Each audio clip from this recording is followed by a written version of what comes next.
I just want a yes. This one I wrote at home.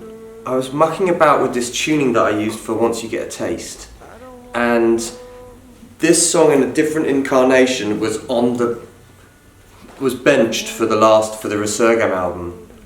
We demoed it for Resurgam and it didn't quite make the cut on the record. But I really love the sentiment of the song, which is, I just want a yes, you know. Whenever I go to this song to perform it at the moment, I'm going to this point where when I first moved to London out of college in my 20s, I sent CVs to all the record companies and all the majors and just anything to do with the music business.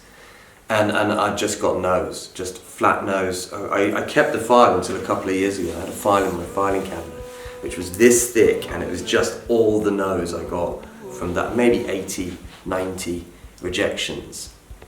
And obviously the record business is really hard to get into, and London, you know, was the epicenter of it in the 90s, and, you know, fair enough, it's a tough gig. But still, I just wanted a yes. Eventually I got a yes, and you know, and I got it, so it was a good vibe.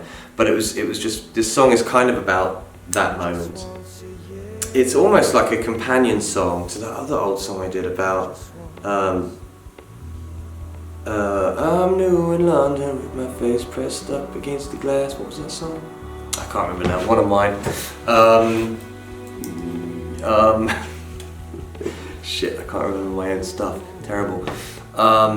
Yeah, it's that. I just want a yes. Sometimes I think I write quite sort of masculine songs from a male perspective. They're not kind of neutral. Foot in the door, foot in the door, foot in the door. It's a companion track to Foot in the Door, thanks. Yeah, I think I write quite muscular songs sometimes, and this one is one of those songs. I wanted to write a song that was just about this feeling. I just want a yes. That's all I want. You know, simple as that. You know, I don't want to rush it. I just want a yes. You know. And then I wanted to do a track on the Fink record where you get a kind of gentle but ground-shaking kind of explosion of music that then just keeps, you know, layering up and expanding and getting bigger and bigger.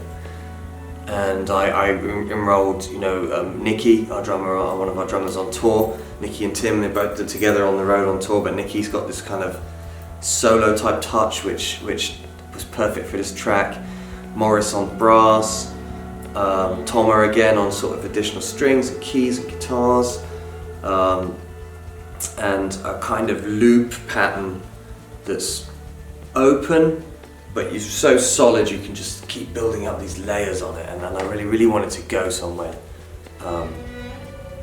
like ballistic on it, and so it's pretty out there, and then it returns to the end with these lyrics about can you trust, or do you trust the one you love to change? Which is obviously a personal reflection on the fact that I think, you know, you can always change. I remember when I was in my 20s, there was this myth about you can't change a man over 30. It's some old wives' tale in the UK.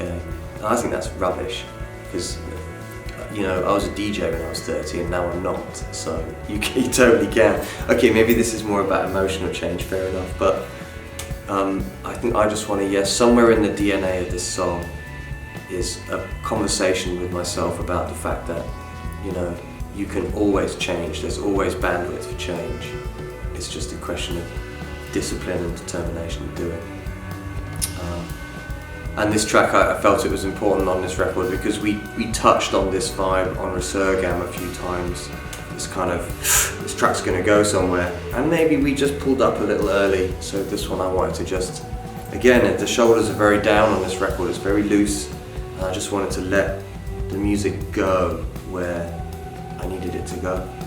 And this one we just kind of, yeah, took the reins off and just let it go there. I think the track's like 8 minutes long or something, and so it should be.